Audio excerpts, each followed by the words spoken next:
नमः शिवाय शिवजी सदा सहाय। ओम नमः शिवाय गुरुजी सदा सहाय। 29वां अध्याय शिव माया वर्णन। देवगणों को वचन दे साधु वेश बनाए, शिवजी निंदा स्वयं करी रात सभा में जाए। ब्रह्मा जी बोले, हे नारद जी, श्री पार्वती जी की सदाशिव में काम रहित भक्ति देखकर इंद्रादि देवता विचार करने लगे, हिमाचल अपनी कन्या का दान करके तो दुर्लभ मोक्ष पद को प्राप्त कर लेगा और पृथ्वी का भी त्याग कर देगा। तब तो पृथ्वी रत्नों से निश्चय खाली हो जाएगी। हिमाचल तो दिव्य रूप होकर शिवलोकगामी होगा, तब तो अच्छा नहीं। इस प्रकार आपस में विचार करते करते सब देवता गुरु बृहस्पति जी के पास गए।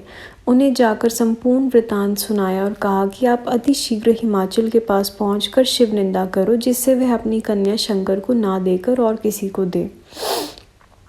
इस प्रकार सुनकर बृहस्पति जी ने शिवजी का स्मरण करके कहा, हे देवताओं, तुम लोग महास्वार्थी हो, अपने स्वार्थ में आकर मुझसे शिव निंदा कराते हो। क्या मैं ही नरक का गामी हूँ? तुम खुद ही वहाँ क्यों नहीं पहुँच जाते जिससे तुम्हारे मनोरथ सिद्ध हो जाएं? सप्त ऋषि अथवा ब्रह्मा जी के ही पास जाकर अपना दुख सुनाओ, वे ही तुम्हारे संकट काटेंगे। ब्रह्मा जी बोले, हे नारद जी, तब सारे देवता मेरे पास आ गए और मुझे सारा वृतांत सुनाया। तब मैंने कहा, हे देवताओं, मैं भगवान शंकर की निंदा नहीं करूँगा, क्योंकि वह निंदा सुख शांति का नाश करके संकटों में डाल देती है। तुम स्वयं भगवान शिव के पास पहुंचकर उन्हें प्रसन्न करो, वह स्वयं ही अपनी निंदा जाकर आप करें। तब ब्रह्मा जी बोले, इस प्रकार मेरे कथन को सुनकर देवता कैलाश पर पहुँचे। वहाँ शिव के दर्शन कर उन्हें नमस्कार किया और स्तुति करने लगे। देवता स्तुति करके बोले, हे शंभो, हम आपकी शरण में आए हैं, आपको बारंबार नमस्कार है। इस प्रकार प्रार्थना करके देवताओं ने सदाशिव को अपना कष्ट सुनाया। देवताओं के कथन को सुनकर सदाशिव ने अपनी बात मान ली, उनकी बात मान ली।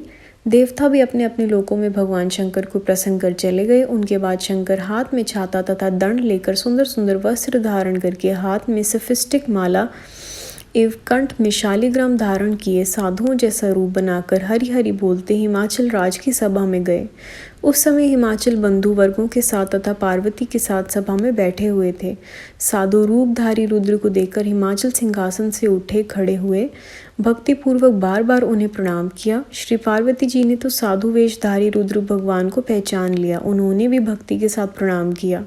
हिमालय के दिए हुए सिंहासन पर विराजमान होकर भगवान शंकर बोले, हे हिमाचल राज, मैं वैष्णव ब्राह्मण हूँ, परोपकार करना मेरा धर्म है। भिक्षा मांगकर अपना पालन कर लेता हूँ। मुझ पर गुरुदेव की परम कृपा है। मैं सब जगह बिना परिश्रम अपनी इच्छा से भ्रमण करता रहता हूँ। मैंने सुना है कि तुमने कमलों के समान नेत्रों वाली अपनी परम सुंदरी कन्या को निराश्रित एवं विचारहीन तथा भिक्षावृत्ति वाले शिव को देने का विचार कर रखा है। हे शैलराज, इसमें आपने अपनी हानि लाभ का कुछ भी विचार नहीं किया। आपकी समता शिव कदापि नहीं कर सकता। पार्वती को क्या मालूम, वह तो उसी के साथ विवाह करना चाहेगी। अनुभव ना होने के कारण उसको अपने दुख का ज्ञान नहीं है। हे शैलेंद्र, तुम उसकी बात पर न जाओ, शिव के साथ उसका विवाह ना करो। ब्रह्मा जी बोले, हे नारद जी, इस प्रकार कहकर शंकर चले गए। 30वां अध्याय। हिमाचल के समीप सप्त ऋषियों का आगमन।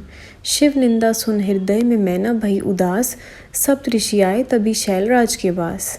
ब्रह्मा जी बोले, हे नारद जी, उस ब्राह्मण की बात सुनकर मैना मीन्स पार्वती जी की मम्मा जी, वो घबरा गई और बोली, हे शैलराज, इस वैष्णव ब्राह्मण ने किस प्रकार शिव निंदा की है।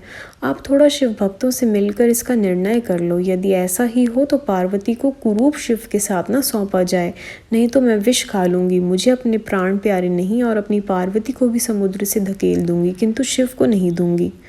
इस प्रकार कहते कहते मैना रोने लगी। इधर श्री महादेव जी ने कैलाश पर पहुंचकर सप्त ऋषियों को स्मरण किया। सप्तऋषि कल्प वृक्ष की भांति शीघ्र ही वहां पहुंच गए। जब उन्होंने कहा, हे प्रभु, आज्ञा करो, हम आपकी क्या सेवा करें। उस समय सिद्धि मूर्ति अरुंधति भी साथ में थी। सदाशिव उनकी प्रार्थना सुनकर बोले, हे ऋषियों, पापी तारकासुर देवताओं को अत्यंत पीड़ा पहुंचा रहा है। ब्रह्मा जी उसे वर दे चुके हैं और पार्वती जी ने भी मुझे पाने के लिए घोर तपस्या की है। उनकी इच्छा अनुसार वर देना मेरा कर्तव्य है। इन बातों से मैं पार्वती जी के साथ विवाह करना चाहता हूँ। इससे पहले मैं भिक्षुक का रूप धारण कर हिमाचल के पास गया। उन्होंने मुझे पार ब्रह्म जाना और अपनी कन्या देने के लिए वह तैयार हो गए। उसके बाद देवताओं की प्रार्थना करने पर फिर मैं ब्राह्मण का रूप धारण कर हिमाचल के पास गया। मैंने अपनी निंदा आप ही कर डाली, जिससे वे मुझसे घृणा करने लग गए। अब मेरे साथ पार्वती का विवाह नहीं करना चाहते। इसी कारण तुम लोग शीघ्रता उनके पास जाओ, हिमाचल एवं मैना को समझा कर आओ, जिससे वह मेरे साथ पार्वती जी का विवाह कर दें। इससे श्री पार्वती जी को दिया हुआ मेरा वह असत्य नहीं होगा, मेरा वर असत्य नहीं होगा। यह सुनकर मुनिगण अत्यंत प्रसन्नता के साथ हाथ जोड़कर चले गए। मार्ग में नगरों की शोभा देखते हुए वहां पहुंच गए। हिमाचल सूर्य के समान तेजस्वी मुनियों का दर्शन करके आनंद में उठ खड़े हुए। उनका आदर सत्कार करते उन्हें यथोचित आसन पर बिठाया और कहने लगे, मैं धन्य हूँ, आपके दर्शनों से मैं कृतार्थ हुआ। आप तो पूर्ण काम हैं, किंतु मुझे भी अपना सेवक जानकर कुछ सेवा के लिए आज्ञा करें। संगत जी, अध्याय यहाँ समाप्त होते हैं। कुछ भूल चूक हुई हो प्लीज़ माफ़ करिएगा। अगला अध्याय, अगली वीडियो। ओम नमः शिवाय। शिव जी सदा सहाय। ओम नमः शिवाय। गुरु जी सदा सहाय।